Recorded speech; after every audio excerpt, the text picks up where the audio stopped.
Assalamualaikum warahmatullahi wabarakatuh. Pemirsa, saat ini masyarakat kita masih dihadapkan dengan permasalahan pandemi COVID-19.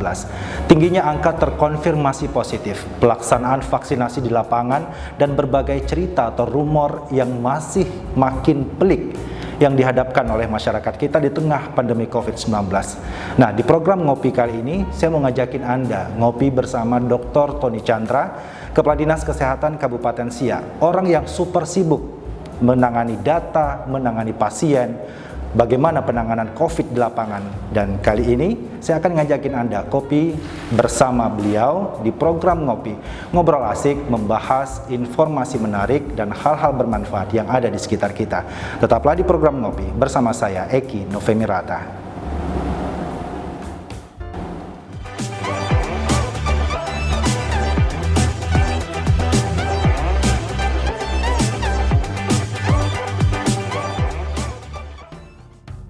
Ya, pemirsa, pemberlakuan pembatasan kegiatan masyarakat dianggap sebagai upaya untuk dapat meminimalkan atau memutus mata rantai penyebaran COVID-19 dengan membatasi berbagai kegiatan masyarakat. Nah, untuk itu saya akan bertanya-tanya juga nih dengan Kepala Dinas Kesehatan Kabupaten Siak, Pak Tony, yang saat ini sudah berada bersama saya. Pak Tony, sebenarnya seperti apa kondisi saat ini, khususnya Kabupaten Siak, terhadap COVID-19? Baik, Bung Eki, Ya. dan seluruh kru TP Siak, kita sama-sama pada hari ini berbincang-bincang terkait dengan COVID di Kabupaten Siak. Pertama-tama perlu kita patut disyukuri bahwa Siak pada saat ini sudah turun level dari level 4 ke level 3. Oke. Nah, tentunya ini menggembirakan kita. Upaya-upaya yang sudah dilakukan membuahkan hasil. Tapi kita tidak puas sampai di sini saja. Bahwa pada saat ini Kabupaten Siak sejak tanggal 25 Agustus ini itu pasien terkonfirmasi sudah hampir 9.000. Nah, pada hari ini pasien yang dirawat itu ada 125 orang. Jadi dirawat di rumah sakit? Ya, di rumah sakit. Yang meninggal sampai saat ini sudah 313 orang. Nah, pasien COVID ini tersebar di beberapa kecamatan. Hampir seluruh kecamatan itu ada kasus. Nah, petugas-petugas kesehatan sudah berupaya semaksimal mungkin bagaimana merawat pasien-pasien COVID ini dengan sebaik-baiknya. Kita sudah menyiapkan beberapa sarana kesehatan. Rumah sakit, puskesmas, dan tempat-tempat isolasi mandiri. Nah, ini semua petugas kita kerahkan untuk menangani COVID. Nah, penanganan COVID saat ini ada pemerintah dan ada masyarakat. Kita tahu sejak COVID ini mulai berjangkit itu pada tahun 2020 bulan Februari sampai sekarang belum menampakkan tanda-tanda berakhir. Kita tidak tahu kapan selesai COVID ini. Tapi kita terus berusaha dan berupaya melaksanakan upaya-upaya di lapangan. Kita tahu bahwa penyakit COVID-19 ini disebabkan oleh virus. Sampai sekarang obatnya itu belum ditemukan. Jadi baru sebatas upaya dilakukan. Nah, upaya dilakukan yaitu pertama dengan memakai protokol kesehatan, ya, memakai masker, menjaga jarak, mencuci tangan dengan air mengalir pakai sabun atau hand sanitizer, kemudian menghindari berkerumun, kemudian menghindari bepergian. Nah, pemerintah sudah melaksanakan tracking, tracing, dan testing. Namun hasilnya belum maksimal. Nah, kemudian masyarakat juga belum melaksanakan menggunakan protokol kesehatan. Dan vaksinasi kita masih terbatas. Nah, tentunya di dalam kesempatan yang berbahagia ini, ya, mari sama-sama kita bersama-sama bagaimana memutus mata rantai daripada penularan COVID-19 ini. Nah, dengan cara masyarakat ikut mendukung pemerintah memakai protokol kesehatan yang sudah saya sampaikan tadi. Oke, Pak, ini kalau kita melihatkan dari awal pandemi ini ada, kemudian pemerintah memberlakukan lockdown di beberapa daerah, kemudian PPKM, sekarang PPKM dengan levelnya, dan sekarang juga turun nih di level 3. Tren penyebaran itu sendiri sebenarnya dikarenakan apa? Apakah ini kelalaian dari masyarakat kita atau memang masyarakat kita belum menyadari nih COVID itu ada apa tidak gitu? Karena kan ini yang beredar di masyarakat. Ya, baik, terima kasih Bung Eki. Penyakit COVID-19 ini di tengah-tengah masyarakat itu ada. Ini dapat dibuktikan ya. Kita setiap hari memeriksa sampel pasien terduga COVID dan itu hasilnya positif. Artinya secara laboratorium ilmu kedokteran bahwa penderita ini memang menghadapi penyakit COVID-19 dibuktikan dengan virus COVID-19 itu secara laboratorium PCR. Nah, kita setiap hari memeriksa PCR di perawat di Rumah Sakit Perawang hingga kita lengkapi. Nah, itu setiap hari 100 sampel ya kita periksa, dan di dalam 100 sampel itu ada saja pasien-pasien yang COVID positif. Nah, ini membuktikan bahwa virus COVID itu ada di tengah-tengah masyarakat. Nah, memang ada beberapa masyarakat itu belum percaya bahwa virus COVID ini ada di tengah-tengah masyarakat. Ya, sudah banyak masyarakat kita korban. Tadi saya jelaskan di depan bahwa sudah 313 yang meninggal dunia, dan petugas kesehatan hampir 500 orang sudah terjangkit COVID. Ya, alhamdulillah sudah sembuh ya, karena kita rawat. Nah, ini kita menghimbau kepada masyarakat, yakinlah bahwa COVID itu ada di tengah-tengah masyarakat, obatnya belum ada, hanya kita berupaya bagaimana menjaga dengan menggunakan protokol yang ketat. Nah, patuh dengan himbauan pemerintah. Ya. Nah, kemudian untuk supaya terjadi herd immunity, kita harus mendapatkan vaksin. Jadi masyarakat harus divaksinasi minimal 70% dari masyarakat. Itu dari total seluruh? Ya. Oke. Nah, kemudian begini Pak, kalau kita melihat saat ini 2 bulan terakhir dari Juli Agustus itu kan beberapa waktu yang lalu ada tren yang cukup meningkat ini kan. Nah, kemudian sekarang udah mulai kita mengharapkan ini akan turun dan semakin turun. Nah, dari tren yang ada itu Bapak melihat seperti apa sih Pak penyebaran ini gitu? Dalam kelompok-kelompok tertentukah atau memang sudah berada di hampir di setiap kelompok masyarakat kita? Iya. Kita ada 14 kecamatan, itu kita amati ada beberapa kecamatan itu kasusnya meningkat. Ya, satu di Kecamatan Tualang. Nah, ini dikarenakan Tualang ini dekat dengan Pekanbaru, sehingga masyarakat bolak-balik ke Pekanbaru, sehingga ini memudahkan virus itu masuk ke Kabupaten Siak. Kemudian di Siak sendiri, ya Siak sendiri ini banyak pegawai setiap hari Sabtu, Minggu sudah pulang keluar, nanti pulang sini. Nah, itu juga menyebabkan terjadinya peningkatan. Kemudian Kecamatan Dayun juga seperti itu, ya, juga terjadi peningkatan karena ada yang masuk dari beberapa daerah. Nah, yang baru-baru ini terjadi peningkatan di Kecamatan Bungaraya. Jadi di Bungaraya ini waktu itu kita melaksanakan pemeriksaan tes antigen, ya, ternyata ada 20 orang daripada santrinya terjangkit COVID.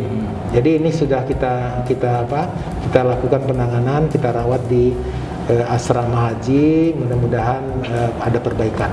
Jadi tentunya ini erat kaitannya dengan protokol kesehatan dan kepatuhan masyarakat. Ya. Jadi dihimbau kepada masyarakat tetap menggunakan masker, ya kan, tidak berkerumun, kemudian menjaga kebersihan dan mencuci tangan pakai sabun dan air mengalir, dan menjaga jarak dan tidak bepergian. Ini barangkali salah satu upaya. Oke. Nah, kemudian begini Pak, sekarang pemerintah juga melakukan pembatasan kegiatan masyarakat atau PPKM. Ya. Kemudian pelaksanaan vaksinasi juga ini sudah vaksinasi pertama, kedua, dan sekarang sudah masuk vaksinasi ketiga khusus untuk tenaga kesehatan. Nah, bagaimana sih Bapak melihat efektivitas pelaksanaan vaksinasi ini? Karena masyarakat kita juga saat ini masih berpikir untuk iya apa tidak nih vaksin begitu. Tapi Bapak jangan jawab dulu, kita akan kembali setelah pesan-pesan berikut ini.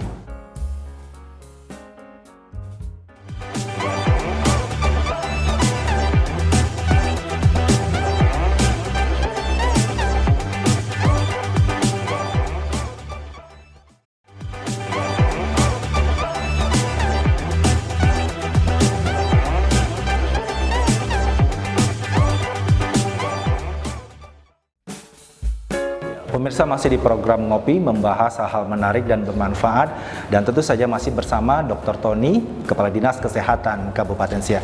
Pak Tony, bagaimana dengan pelaksanaan vaksinasi saat ini, Pak? Baik, Bung Eki, vaksinasi pada saat ini sedang berjalan. Bapak, saya ingin sampaikan sasaran vaksinasi yang akan kita berikan itu ada berjumlah 344.142 jiwa. Ya. Kemudian vaksin yang sudah kita terima sekitar 92.160 dosis. Vaksin yang digunakan sudah 88.704. Nah, sisa vaksin 3.450. Nah, ada lagi vaksin yang untuk tenaga kesehatan Moderna, itu kita terima 12.222 dosis, ya. Vaksin digunakan 630, sisa vaksin 11.000. Nah, vaksin ini pertama kali memang itu diberikan kepada tenaga kesehatan, ya. Pertama kali itu Sinovac namanya vaksinnya. Itu pertama dan kedua sudah diberikan.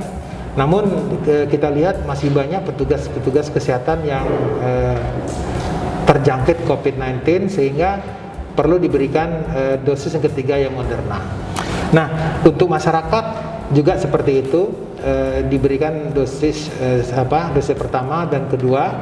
Nah, pelaksanaan sampai sekarang tetap berjalan. Namun di dalam pelaksanaan ini kita terbentur vaksinnya yang kurang. Tapi kita tetap berupaya untuk supaya mendapatkan vaksin ini, sehingga nanti masyarakat akan mendapatkan vaksinasi ini sehingga mendapat kekebalan. Kita tahu bahwa vaksin ini sangat penting. Kenapa? Karena obatnya sampai sekarang belum ada. Nah, dengan adanya pemberian vaksin ini, sehingga tubuh terbentuk kekebalan terhadap COVID-19.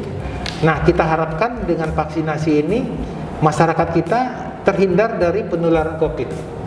Nah, memang di dalam pemberian vaksinasi ini tidak menjamin bahwa seseorang itu tidak tertular COVID.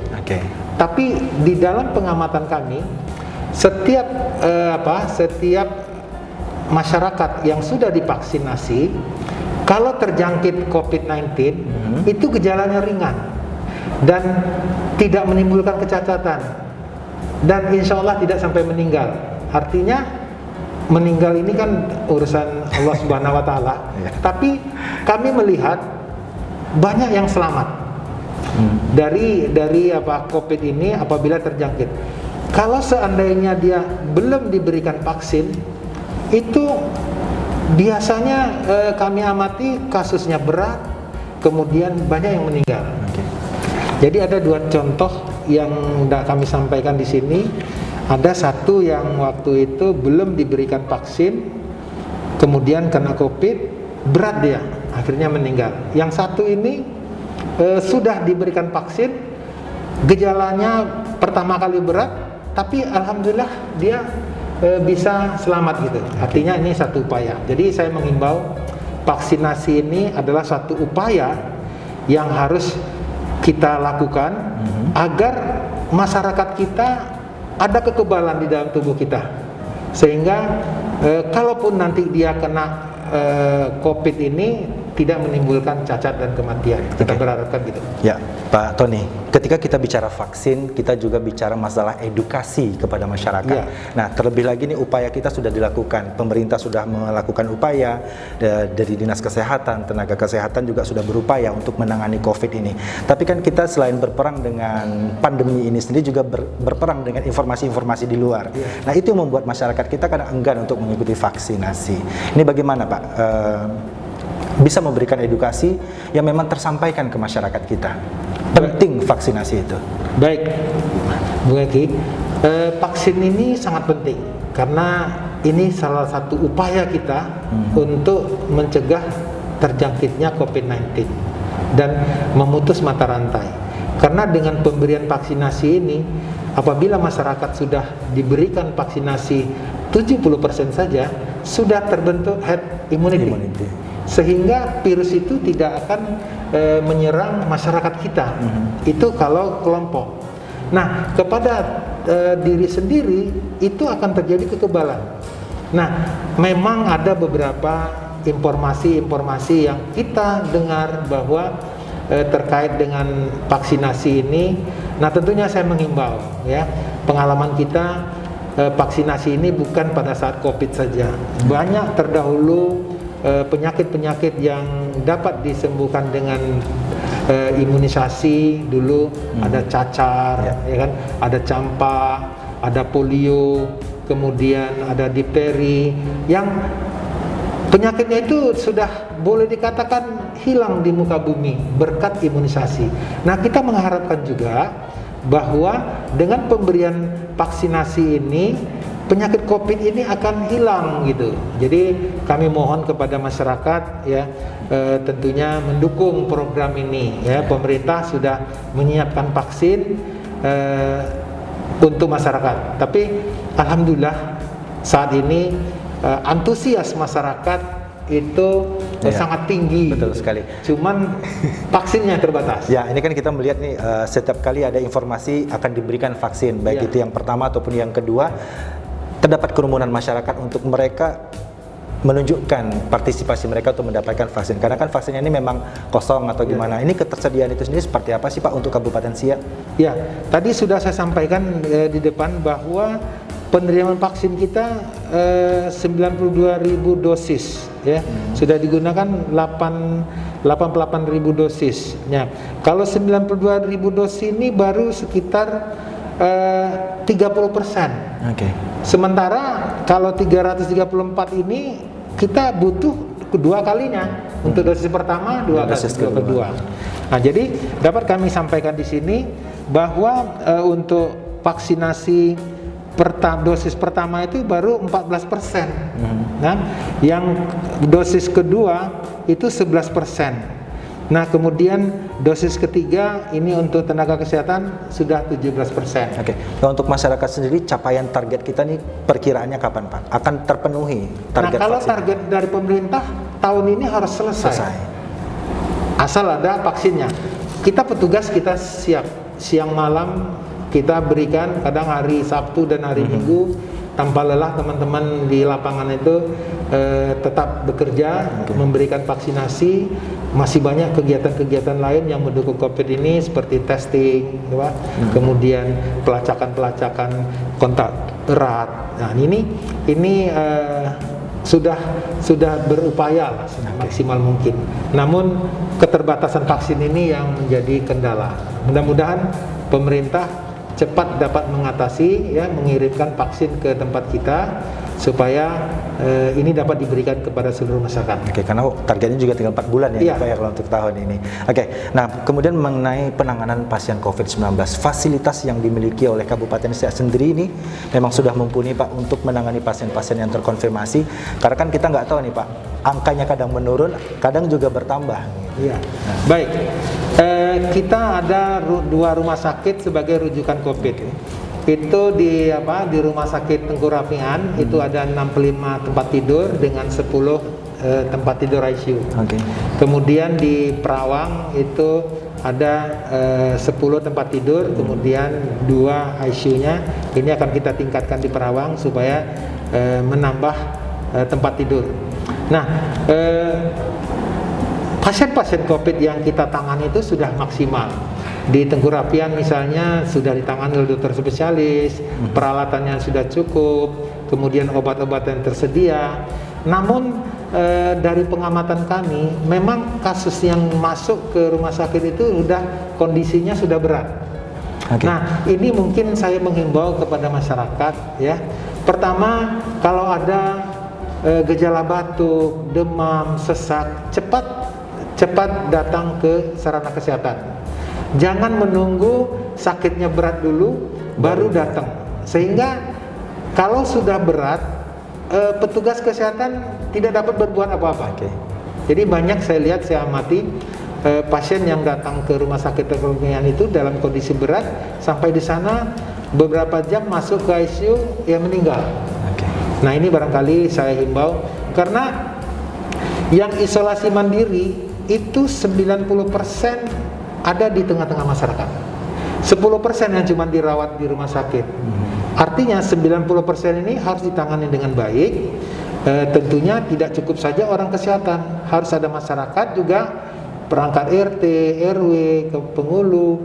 Bagaimana mengedukasi masyarakat ini kalau dia sudah kena COVID, ada gejala, secepatnya dibawa ke sarana kesehatan. Karena penanganan COVID ini tidak bisa dilakukan sendiri, tapi harus holistik ya Pak? Iya. Oke. Baik pemirsa, kami masih akan berbincang-bincang dengan Kepala Dinas Kesehatan Kabupaten Siak, tetaplah di program Ngopi.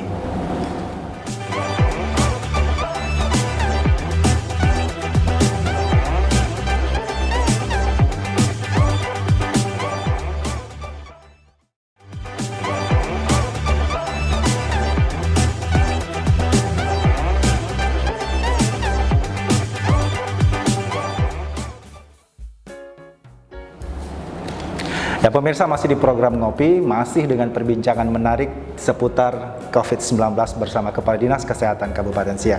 Tadi kita sudah bicara masalah fasilitas kesehatan. Sekarang bagaimana sih Pak sebenarnya kita bisa mengedukasi masyarakat kita? COVID itu ada, penanganannya juga sudah ditentukan, sudah ada protapnya, dan ini juga bukan pekerjaan sendiri, tapi memang butuh kesadaran bersama dan kerja bersama untuk menangani COVID ini. Baik Bung Eki, tentu kami dari Dinas Kesehatan beserta seluruh jajaran, ada rumah sakit dan puskesmas, berupaya mengedukasi masyarakat.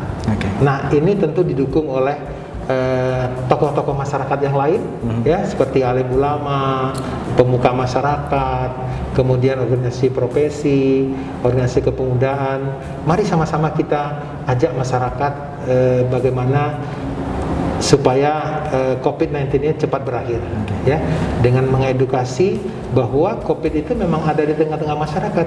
Jadi kita harus patuh dengan protokol kesehatan tadi. Kemudian berupaya untuk mendapatkan vaksinasi. Nah tentunya pencegahan lebih baik dari pengobatan, karena kita tahu bahwa COVID ini belum ada obatnya. Ya, jadi hati-hati di dalam pelaksanaan sehari-hari, tetap menggunakan protokol kesehatan.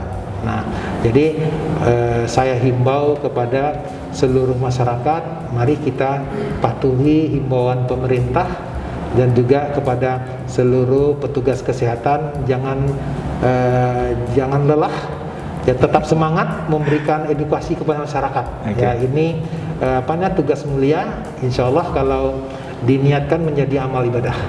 Barangkali itu baik. Oke, terakhir bagaimana dengan sumber daya tenaga kesehatan kita Pak? Masih ini kan dengan COVID ini. Iya, memang sumber daya kesehatan sangat terbatas. Tapi kita mengoptimalkan tenaga kesehatan yang ada. Nah tentunya dibantu oleh TNI Polri dan masyarakat lain supaya kita bersama-sama mengatasi COVID-19 ini. Jadi petugas kami tentunya ada di lapangan, tapi tidak sebanding dengan masyarakat yang dilayani. Nah, tentunya butuh bantuan dan support supaya ini bisa tertangani, sehingga seluruh masyarakat itu dapat terlayani dengan baik. Tidak ada satupun pasien COVID yang terlantar atau tidak dilayani. Ini harapan kami. Tentu informasi ini datang dari masyarakat kepada kita, karena tidak mungkin kita tahu apabila tidak diinformasikan. Barangkali itu mungkin. Baik, terima kasih Pak Tony untuk waktunya di program Ngopi. Ya, kita berharap pemirsa bagaimanapun pandemi ini akan cepat berlalu dari negeri kita, Kabupaten Siak, negeri Istana. Dan ini juga bukan hanya pekerjaan satu pihak saja, tapi ini juga merupakan kesadaran dan kerjasama kita bersama untuk dapat menghilangkan COVID di negeri Istana. Saya Kino Femirata mengucapkan terima kasih atas kebersamaan Anda. Billahi taufiq wal hidayah. Wassalamualaikum warahmatullahi wabarakatuh.